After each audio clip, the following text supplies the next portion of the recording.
نماز کے بعد مصلی پر بیٹھنا.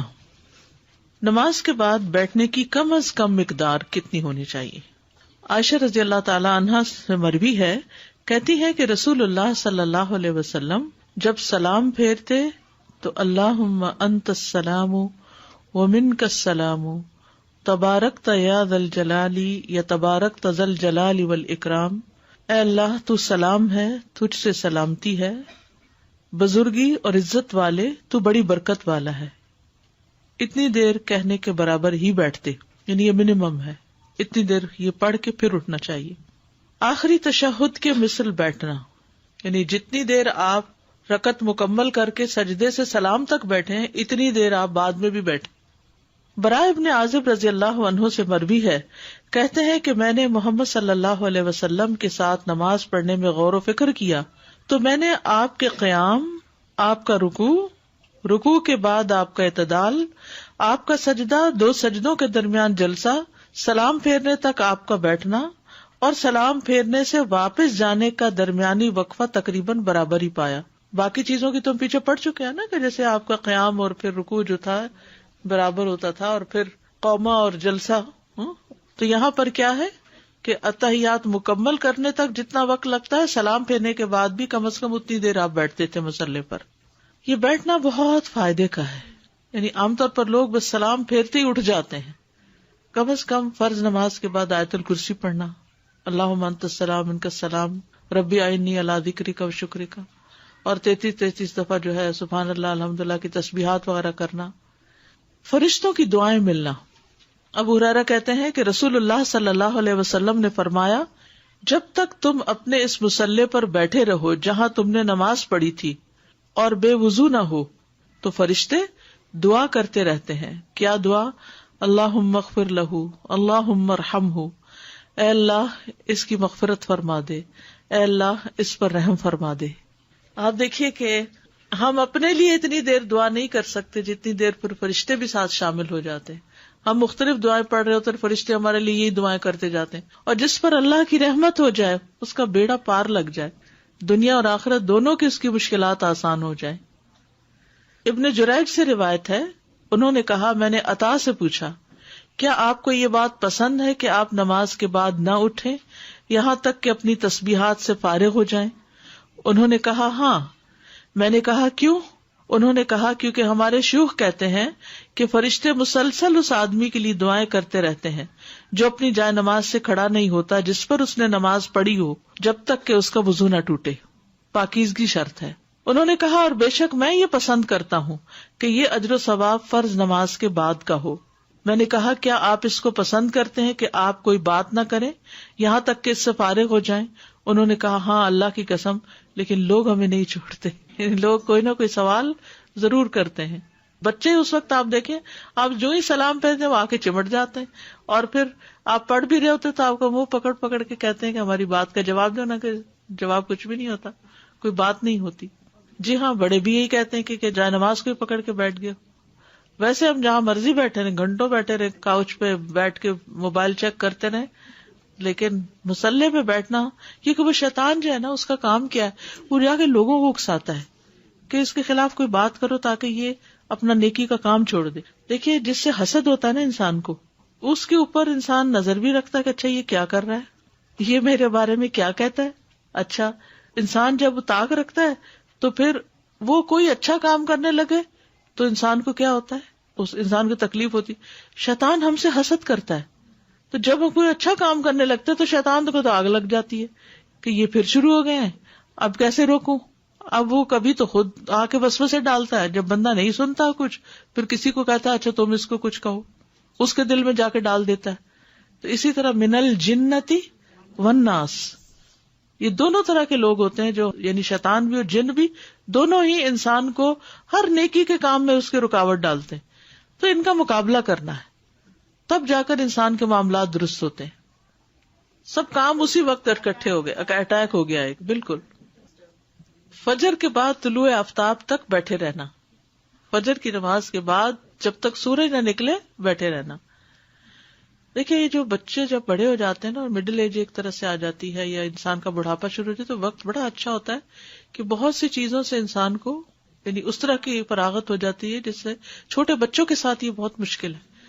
وہ اس وقت یا تو کھانا مانگنے لگتے ہیں یا رونے لگتے ہیں یا انہیں واش روم جانا ہوتا ہے، یا یعنی کوئی نہ کوئی چیز. تو انسان پھر کیسے مصلی پہ بیٹھ سکتا ہے؟ وہ تو چلتے پھرتے تسبیحات پڑھ رہا ہوتا ہے. لیکن جب بچے بڑے ہو جاتے ہیں اور وہ شکر کرتے ہیں کہ ہمیں کوئی پوچھ نہیں رہا، لگے ہوئے ہیں اپنی عبادت میں، کیونکہ ہر وقت بچوں کے پیچھے پڑھنا بھی ٹھیک نہیں. جی بچوں کے بچے پیچھے لگ جاتے ہیں. بس یہ ہے کہ گھر والوں کو ایجوکیٹ کرنا بہت ضروری ہے. اگر یہ حدیث آپ ان کے ساتھ شیئر کریں تو انشاءاللہ کچھ فرق پڑے گا، یا لکھ کے لگا دیں کہیں سامنے، اپنی یاد دہانی بھی ہو اور ان کو بھی یاد دہانی ہو. وتواصوا بالحق وتواصوا بالصبر، بھی صبر کرو، ابھی اٹھ رہے ہیں. یا جن چیزوں پہ جیسے روٹین ہی ہوتی نا، ہمارے اوقات ایک جیسے ہی ہوتے ہیں نمازوں کے، تو جب لوگ ڈسٹرب کریں تو اسباب جان لیا کریں کہ کیا وجہ کیا پیش آئی. اور ایک دفعہ نماز کے بعد جب آپ بلا رہے ہیں تو اٹھ کے پھر ان کو بتائیں کہ نماز کے بعد مجھے تھوڑا سا بیٹھنے دیا کریں، یہ چیز جو چاہیے یہ یہاں پر ہے، یہ فلاں چیز ہے. یعنی صرف ایجوکیٹ حدیثوں پہ نہیں، گھر کی چیزوں کے بارے میں بھی ایجوکیٹ کر دیں. کیونکہ بعض اوقات خواتین ہم اپنی مرضی سے چیزیں رکھ دیتے ہیں اور کسی کو نظر نہیں آتی، پھر وہ ڈھونڈنے میں مشکل ہوتی ہے، تو پھر ہماری ضرورت پڑ جاتی. سماک بن حرب سے روایت ہے، انہوں نے کہا میں نے جابر بن سمرہ سے کہا کیا آپ رسول اللہ صلی اللہ علیہ وسلم کے ساتھ مجالس میں شریک ہوتے تھے؟ انہوں نے کہا ہاں بہت زیادہ. آپ جس جگہ صبح کی نماز ادا فرماتے سورج طلوع ہونے تک وہاں سے نہ اٹھتے. فجر کے بعد نبی صلی اللہ علیہ وسلم جب تک سورج نہ نکل آتا آپ نہیں اٹھتے تھے، جب سورج طلوع ہو جاتا تو اٹھ کھڑے ہوتے. جابر بن سمرہ رضی اللہ عنہ سے روایت ہے کہ نبی صلی اللہ علیہ وسلم جب فجر پڑھتے تھے تو اپنی نماز کی جگہ پر بیٹھے رہتے حتیٰ کہ سورج اچھی طرح نکل آتا. فجر اور عصر کے بعد بیٹھنے کی فضیلت ہے. رسول اللہ صلی اللہ علیہ وسلم نے فرمایا جو لوگ نماز فجر سے سورج نکلنے تک اللہ تعالیٰ کا ذکر کریں مجھے ان کے ساتھ بیٹھے رہنا زیادہ پسند ہے، اس سے کہ اولاد اسماعیل سے 4 غلام آزاد کر دوں. وہیں بیٹھے رہنا زیادہ پسندیدہ ہے. اور میں ایسے لوگوں کے ساتھ بیٹھا رہوں جو نماز عصر سے سورج غروب ہونے تک اللہ کا ذکر کریں. اگر ہفتے کے سارے دن نہیں کر سکے تو کم از کم جمعے کے دن ضرور کوشش کریں.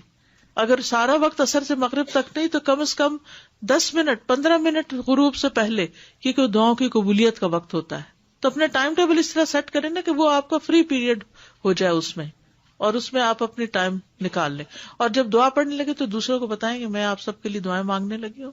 کچھ آپ کو ملنے والا پھر ان کو صبر آ جاتا ہے.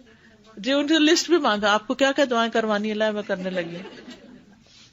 فجر اور عصر کے بعد بیٹھنے کی فضیلت میں جو نماز عصر سے سورج غروب ہونے تک اللہ کا ذکر کرے یہ مجھے اس سے زیادہ پسند ہے کہ 4 غلام آزاد کروں.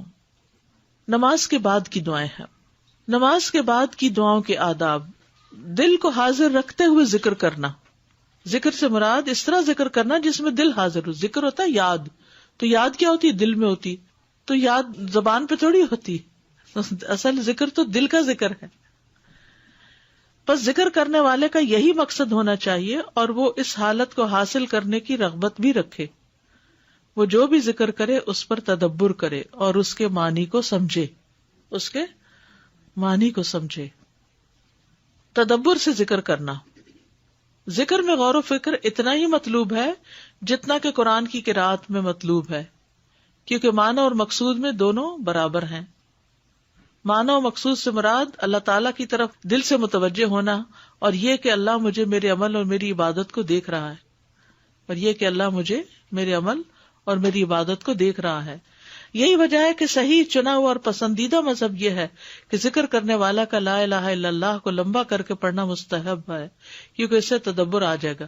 لا الہ الا اللہ، لا الہ الا اللہ. کیونکہ جب تک لا کہیں گے تو کیا ہوگا؟ وہ دھیان آ ہی جائے گا اس طرف. لا الہ الا اللہ، لا الہ الا اللہ، اس سے نہیں آتا لا الہ الا اللہ. سلف صالحین اور بعد میں آنے والے نیک ائمہ کے اقوال اس میں مشہور ہیں. نماز کے بعد آہستہ آواز میں ذکر کرنا.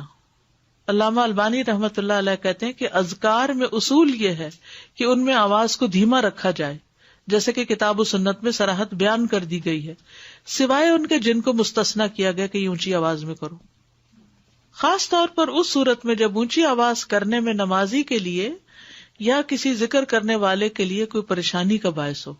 کوئی پڑھ رہا ہے، کوئی سو رہا ہے، کوئی کسی اور چیز میں غور و فکر کر رہا ہے، اور آپ ایسے ذکر کر رہے ہیں کہ اس کو نہ سمجھ آ رہی ہے، نہ وہ آپ کے ساتھ شریک ہے اور نہ ہی وہ اپنے کسی کام کا، تو اس میں پھر ڈسٹربنس ہوتی ہے.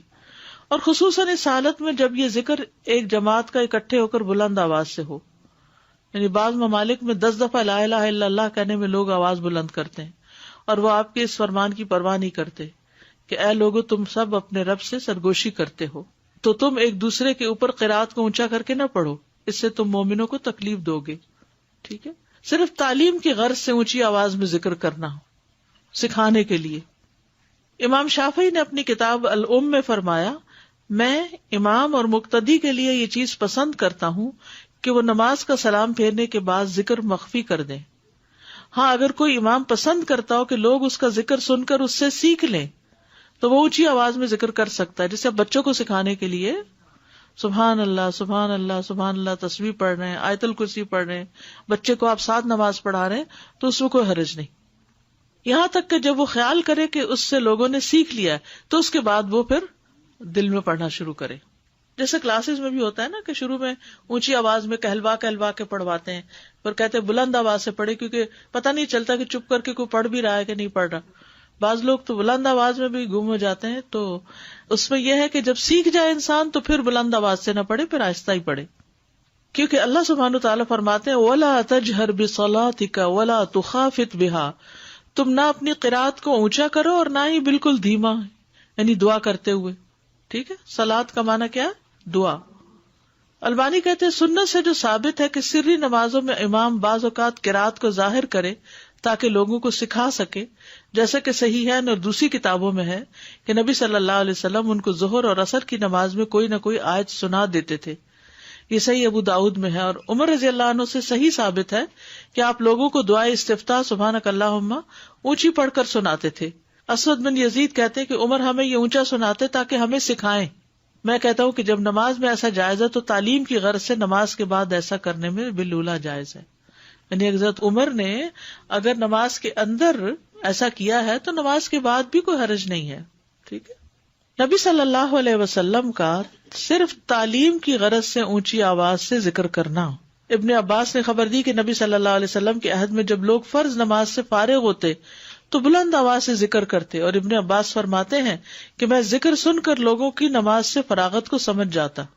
البانی کہتے ہیں کہ میں گمان کرتا ہوں کہ جو ابن زبیر رضی اللہ عنہ نے نبی صلی اللہ علیہ وسلم کی دعا لا الہ الا اللہ وحدہ لا شریک لہ اونچی آواز سے روایت کی اور ابن عباس بھی تکبیر اونچی آواز سے پڑھنے کی طرف اشارہ کیا، تو میرا یہ خیال ہے کہ کچھ مدت تک آپ اونچی پڑھتے رہیں تاکہ لوگ سیکھ لیں، پھر اس کے بعد جب سیکھ لیں تو آپ کیا کریں؟ خاموشی اختیار کریں، دل میں پڑھیں.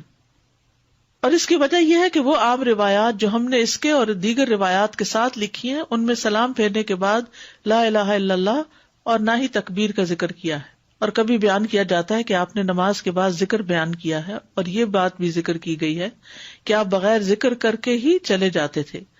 ام سلمہ نے آپ کا وہاں رکنا بیان کیا اور یہ کہ آپ نے اونچی آواز میں ذکر نہیں کیا، اور میرا خیال ہے کہ آپ دھیمی آواز میں ذکر کرتے تھے. یعنی بیسک نارم کیا ہے؟